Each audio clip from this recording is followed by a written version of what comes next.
আসসালামু আলাইকুম। থাইল্যান্ডের ব্যাংকক শহরে নিজের স্ত্রী ও একমাত্র কন্যাকে নিয়ে থাকে বিশাল দীক্ষিত। বিশালের মেয়ে নিকি জটিল কিডনি রোগে আক্রান্ত। কিডনি ট্রান্সপ্লান্টে 10 লক্ষ টাকা লাগবে। এজন্য বিশাল ও তার স্ত্রী অনেক কষ্টে সেই টাকা জোগাড় করে ব্যাংকে রেখেছে। একদিন অফিস যাওয়ার পথে বিশালের একটি মেয়ের সাথে পরিচয় হয়। তাদের এই পরিচয় থেকে ধীরে ধীরে তাদের মধ্যে ঘুরে ওঠে পরকীয়া প্রেম। একদিন বিশাল মেয়েটিকে নিয়ে একটি হোটেলে যায় রুম ডেট করতে। এরপর তার জীবনে আসতে থাকে একের পর এক টুইস্ট।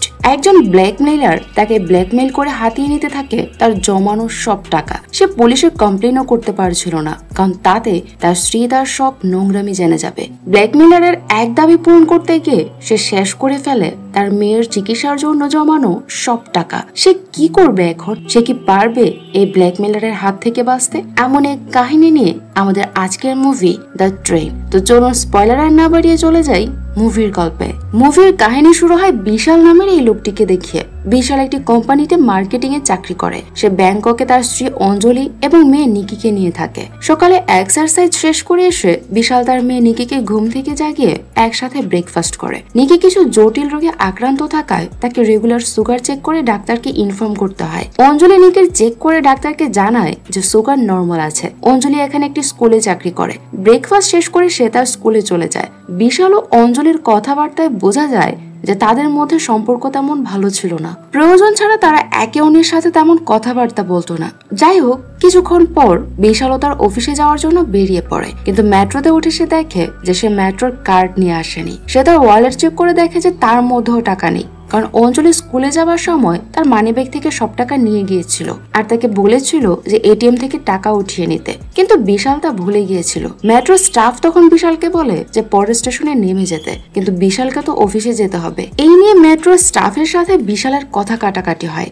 ওই সময় বিশালের সামনে বসে থাকা এই মেয়েটি বিশালের ভাড়া পরিশোধ করে দেয়। বিশাল মেয়েটিকে ধন্যবাদ জানাতে গেলে সে জানতে পারে যে মেয়েটির নাম রুমা কাপুর আর সেও ইন্ডিয়ান। রুমা বিশালকে জানায় যে সে এসপি ফাইন্যান্স কোম্পানিতে চাকরি করে। যাই হোক, মেট্রো থেকে নেমে বিশাল তার অফিসে আসে। অফিসে বিশালের অ্যাসিস্ট্যান্ট চার্লি সব সময় ক্রিকেট ব্যাটিং নিয়ে পড়ে থাকে। তার আশা একদিন ব্যাটিং করে সে অনেক টাকা জিতবে, তখন আর তাকে এই মার্কেটিং এর চাকরি করতে হবে না।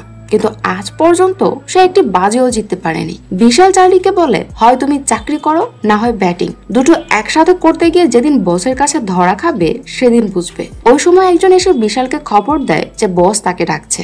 বিশাল কনফারেন্স রুমে গিয়ে দেখে যে ক্লায়েন্টরা অলরেডি তার জন্য বসে আছে। বিশাল সবাইকে সরি বলে তার প্রেজেন্টেশন শুরু করে, কিন্তু তার কনসেপ্ট ক্লায়েন্টদের পছন্দ হচ্ছিল না। ক্লায়েন্টদের একজন মিসেস মারিয়া বিশালকে বলে, তোমার কনসেপ্ট অনেক জটিল, আমাদের মার্কেটিং হবে সাধারণ মানুষের জন্য, কিন্তু তোমার এত জটিল কনসেপ্ট সাধারণ মানুষ বুঝবে না। তোমার কাজে ভুল আছে, আমি যা চাইছি তা তুমি দিতে পারছো না। এটি শুনে বিশাল অনেক রেগে যায়। সে মারিয়াকে বলে, আমার কনসেপ্টে ভুল না, আপনার চাহিদার মধ্যে ভুল আছে।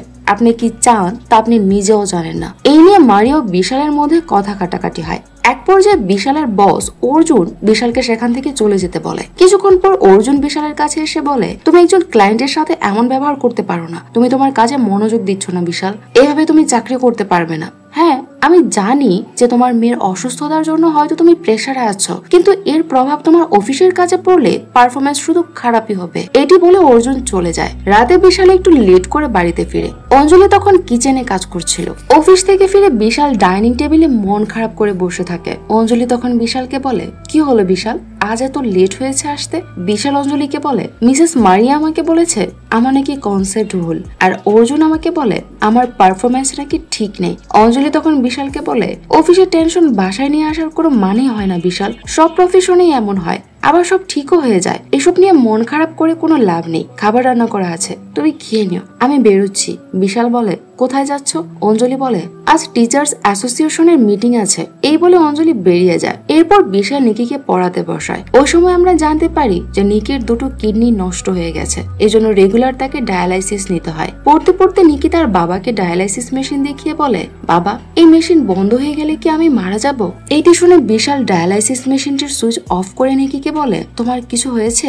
নিকি বলে, না। বিশাল বলে, তাহলে তোমার কিচ্ছু হবে না, আমরা কিছু হতে দেব না। ওই দিন রাতে নিকি ঘুমিয়ে পড়লে বিশাল একা সোফায় বসে কান্না করতে থাকে তার মেয়ের জন্য। ওই সময় অঞ্জলি বাড়িতে ফিরে বিশালকে কান্না করতে দেখে অঞ্জলিও ইমোশনাল হয়ে পড়ে। ওই সময় বিশাল অঞ্জলিকে বলে, দিন দিন তুমি আমাকে তোমার কাছ থেকে দূরে সরিয়ে দিচ্ছ। অঞ্জলি বলে, কাছে আসতে কি আমি কখনো মানা করেছি? এরপর বিশাল ও অঞ্জলি ক্লোজ হয়, কিন্তু এক সময় বিশাল নিজেকে সরিয়ে নেয়। তখন আমরা জানতে পারি যে একসাথে এক ছাদের নিচে সংসার করলেও তাদের মধ্যে স্বামী স্ত্রীর স্বাভাবিক কোনো সম্পর্ক নেই। তখন আমাদের কিছু অতীত দেখানো হয়। 8 বছর আগে একে অন্যকে পছন্দ করে বিয়ে করেছিল বিশাল ও অঞ্জলি। শুরুতে তাদের মধ্যে সম্পর্ক অনেক মধুর ছিল, কিন্তু নিকির অসুস্থতা বাড়ার পর তাদের মধ্যে দূরত্ব বাড়তে থাকে।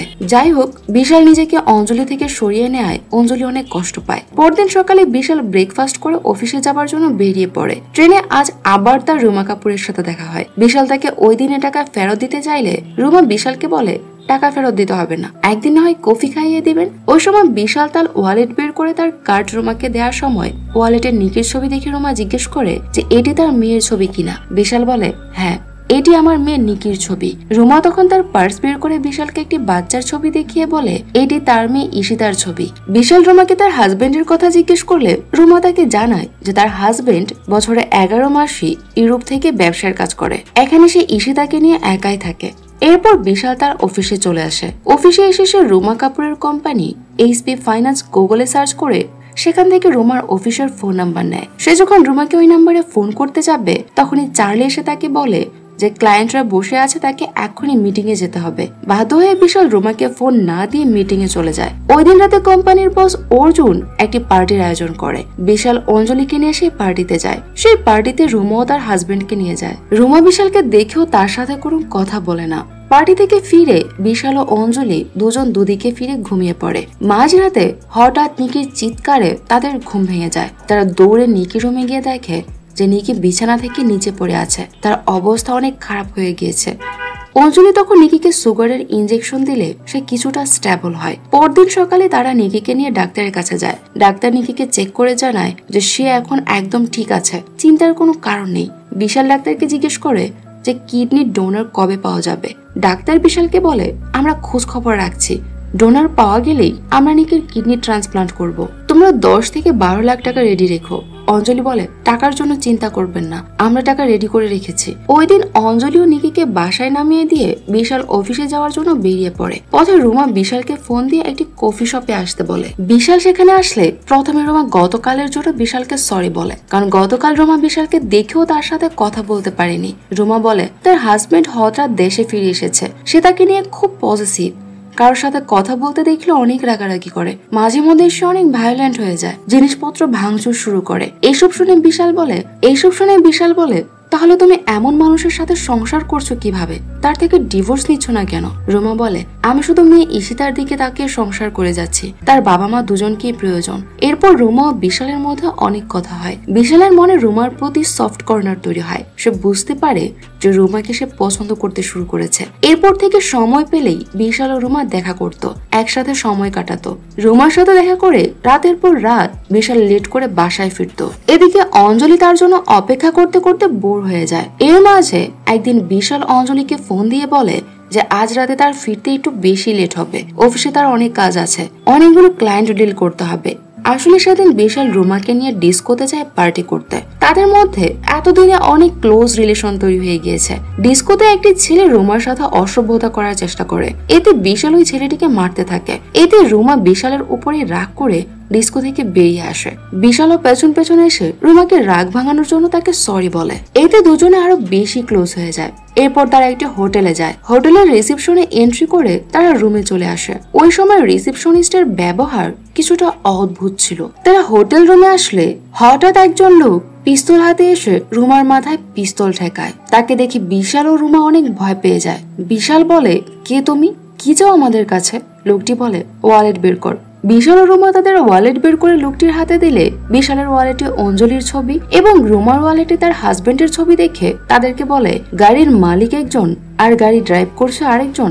বিশাল বলে তুমি টাকা পয়সা নিয়ে চলে যাও। লোকটি তখন বিশালকে মারতে মারতে অজ্ঞান করে ফেলে। বিশালের জ্ঞান ফিরলে সে দেখে যে সে ফ্লোরে পড়ে আছে আর রুমা বিছানায় বসে কান্না করছে। বিশাল রুমার কাছে আসলে রুমা তাকে জানায় যে লোকটি রুমাকে রেপ করেছে। বিশাল পুলিশকে ফোন করতে গেলে রুমা তাকে মানা করে, কারণ তার হাজবেন্ড এসব জানতে পারলে তাকে মেরেই ফেলবে। এরপর রুমা ট্যাক্সিতে করে তার বাড়ি চলে যায়। বিশালও তার বাড়িতে ফিরে আসে। বিশাল কেমন রক্তাক্ত অবস্থায় দেখে অঞ্জলি তাকে জিজ্ঞেস করে যে এসব কিভাবে হলো। বিশাল অঞ্জলিকে বলে যে কাল রাতে সে ছিনতাইকারীর কবলে পড়েছিল, তারা তার ফোন ও ওয়ালেট নিয়ে গেছে, তাদের সাথে মারামারি করতে গিয়ে তার এই অবস্থা হয়েছে। অঞ্জলি বিশালকে ফার্স্ট এড দিয়ে বলে কি দরকার ছিল তাদের সাথে মারামারি করার, দিয়ে দিতে সব। এরপর বিশাল ওয়াশরুমে যায় শাওয়ার নেওয়ার জন্য। ওই সময় হোটেলে আসে সেই লোকটি বিশালের বাসার ল্যান্ডফোনে ফোন দিয়ে বলে আজকের মধ্যে তার 50,000 টাকা লাগবে, টাকা না দিলে সে বিশালের ওয়াইফকে সবকিছু জানিয়ে দেবে। এতে বিশাল অনেক ভয় পেয়ে যায়। সে বুঝতে পারে যে সে অনেক বড় ফাঁদে ফেসে গেছে। অঞ্জলি এসব জানতে পারলে সব শেষ হয়ে যাবে, এই জন্য সে টাকা দিতে রাজি হয় আর লোকটিকে বলে যে সে যেন আর তাকে ফোন না দেয়। লোকটি তখন বলে যে ফোন দেবো কিনা তা আমি ঠিক করব, আপাতত টাকাটা দাও। এটি শুনে বিশালের অবস্থা আরো খারাপ হয়ে যায়। সে রুমার অফিসে গিয়ে তার সাথে দেখা করে। সে রুমাকে বলে যে লোকটি তাকে টাকার জন্য ব্ল্যাকমেইল করছে, আমাদের পুলিশের কাছে যাওয়া উচিত। এইটি শুনে রুমা বলে কি বলবো আমরা পুলিশের কাছে গিয়ে? তারা যদি জিজ্ঞেস করে যে আমরা হোটেলে কেন গিয়েছিলাম, কি করতে গিয়েছিলাম, কি জবাব দেবো আমরা? তোমার স্ত্রীর কথা জানি না, কিন্তু আমার হাজবেন্ডকে কি জবাব দেবো আমি কিছু টাকার ব্যবস্থা করে দিচ্ছি, তাও পুলিশে যাবার কথা বলো না। বিশাল বলে এবার তো টাকার ব্যবস্থা আমি করেছি, কিন্তু ভয় হচ্ছে এরপরে যদি আবারও ব্ল্যাকমেইল করে। এরপর বিশাল ব্যাংক থেকে 50,000 টাকা উঠিয়ে লোকটির দেওয়ার ঠিকানায় টাকা নিয়ে যায়। এখানে বিশাল জানতে পারে যে লোকটির নাম টনি। বিশাল টনিকে বলে আমি টাকা নিয়ে এসেছি, কিন্তু তার নেয়ার আগে তোমাকে কথা দিতে হবে যে আর আমাকে ব্ল্যাকমেইল করবে না। টনি তখন বিশালের গলা চেপে ধরে বলে আমি কি করব না করব তা আমি ঠিক করব। এরপর টনি বিশালের পকেট থেকে টাকা নিয়ে চলে যায়। রাতে বিশালের টেনশনে ঘুম হয় না, কাজেও সে মনোযোগ দিতে পারছিল না, আর এতে করে তার কাজের কোয়ালিটি আরো খারাপ হয়ে যাচ্ছিল।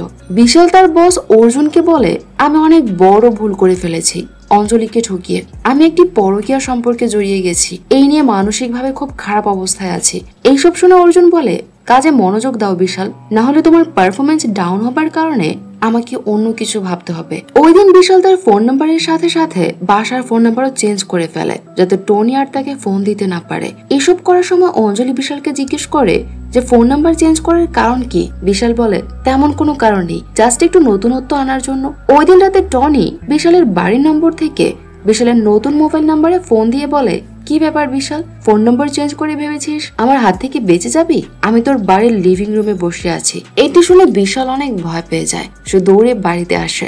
বাড়িতে এসে দেখে যে টনি বিশালের বন্ধু পরিচয় দিয়ে বাড়িতে এসেছে। অঞ্জলি তাদের জন্য কফি আনতে গেলে বিশাল টনির কলার চেপে ধরে বলে তোর সাহস কি করে হয় আমার বাড়িতে আসার? টনি তখন উল্টো বিশালের গলা চেপে ধরে বলে কি ভেবেছিস তুই ফোন নাম্বার বদল করে তোর ভাগ্য বদলে যাবে? এবার তো তোর ড্রয়িং রুমে এসেছি, যদি 10 লাখ টাকা না পাই পরের বার তোর বেডরুমে পৌঁছে যাব তোর ওয়াইফের সাথে। এই বলে সে অঞ্জলির হাতের কফি খেয়ে চলে যায়। এরপর দিন বিশাল তার বন্ধু ঋষভ বালাজির সাথে দেখা করে। ঋষভ একজন লয়ার। বিশালের কাছ থেকে সবকিছু শুনে ঋষভ বিশালকে বলে যে তুমি আজ ওই মেয়েকে নিয়ে পুলিশে কমপ্লেন করো। বিশাল বলে কিন্তু ওই মেয়ে পুলিশের কাছে যেতে চাইছে না, টনি আমাকে ব্ল্যাকমেইল করছে, এর জন্য আমি মামলা করতে চাই। ঋষভ বলে কিন্তু তার জন্য তো তোদের কোর্টে যেতে হবে, প্রমাণাদি দাখিল করতে হবে।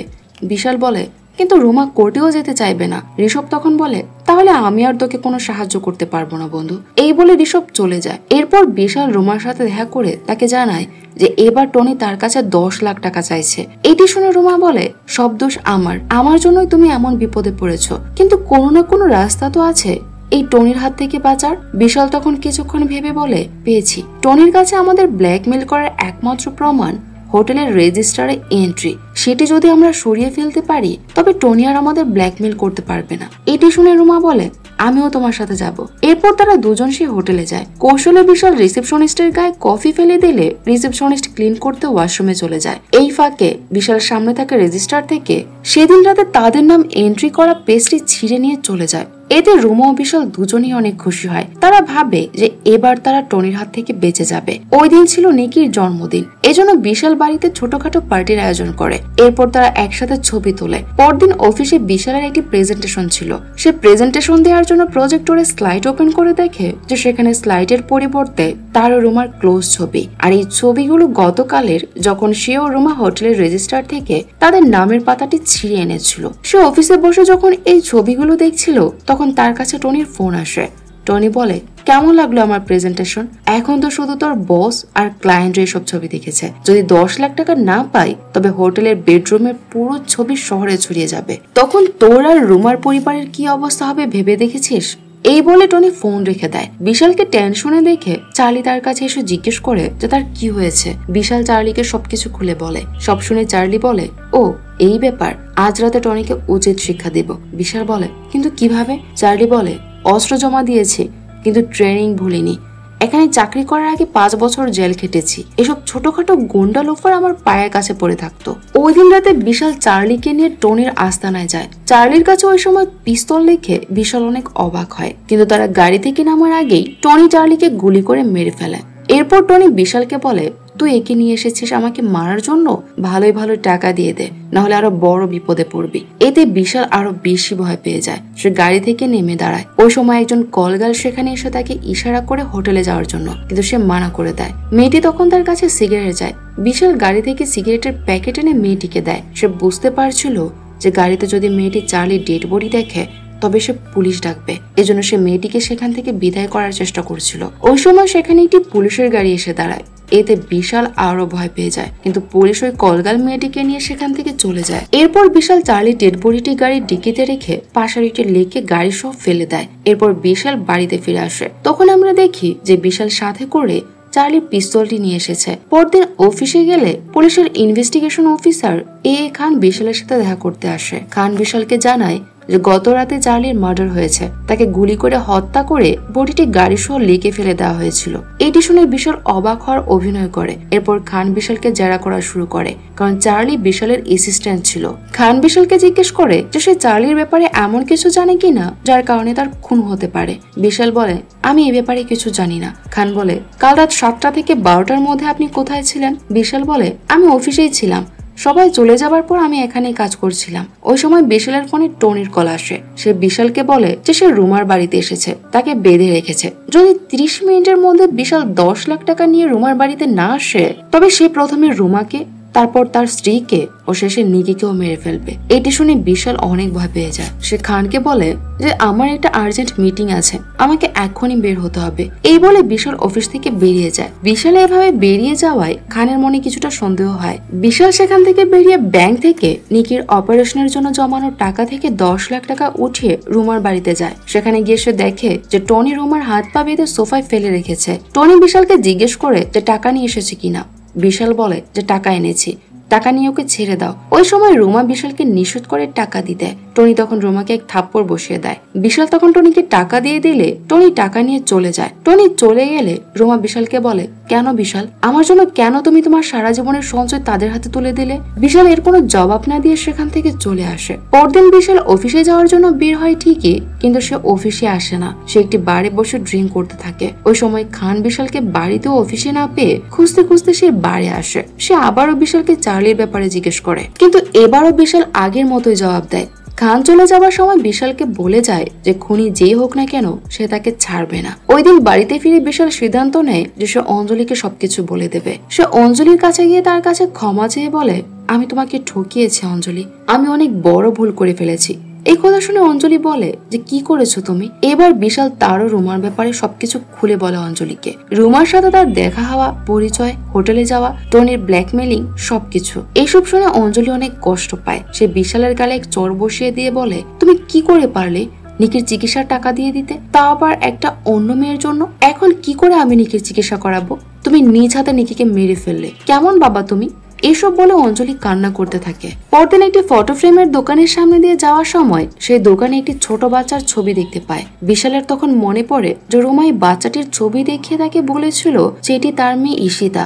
এরপর বিশাল দোকানের ভেতরে গিয়ে সেই বাচ্চাটির ছবির ব্যাপারে জানতে চাইলে সেলসম্যান বিশালকে জানায় যে বাচ্চাটি একজন ইন্ডিয়ান বেবি মডেল। এটি শুনে তো বিশালের হুঁশ উড়ে যায়। এরপর সে রুমার অফিস অর্থাৎ এইচবি ফাইন্যান্সের অফিসে যায়। সেখানে গিয়ে সে রুমা কাপুরের সাথে দেখা করতে চাইলে রিসেপশনিস্ট বিশালকে অন্য একজন মহিলাকে দেখিয়ে বলে উনি রুমা কাপুর। বিশাল তখন রিসেপশনিস্টকে বলে উনি না, এখানে যে বসতো উনি কোথায়?